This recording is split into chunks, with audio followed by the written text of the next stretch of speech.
গরিবে নওয়াজ কে তোমরা জানো?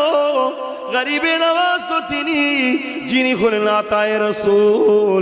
হিন্দুস্তান কিন্তু আমার নবী পাক গরিবে নওয়াজকে দান করেছে। যতদিন হিন্দুস্তান থাকবে ততদিন গরিবে নওয়াজ থাকবে, যতদিন গরিবে নওয়াজ থাকবে ততদিন হিন্দুস্তান থাকবে। কেন গরিবে নওয়াজকে হিন্দুস্তান আমার রাসূলুল্লাহ দান করেছে, আতা করেছে, দিয়ে দিয়েছে। এ যুবকেরা, তরুণীরা, বাপেরা, গরিবে নওয়াজ যখন হিন্দুস্তানে আসলে অনেক বড় কথা সংক্ষেপে দুই একটা বলি। একটা জায়গায় যেখানে গরিবে নওয়াজ বসলেন, ওই আনা সাগরের পাশে গরিবে নওয়াজ বসলেন। ওই জায়গায় বসার পরে আজানটা দিলেন, আজানের পর নামাজ হয়ে গেল। এলাকার মানুষের অবাক হয়ে শুনতে লেগেছে, ইনারা আবার কারা? কেননা ভারতের জমিনে এই আজান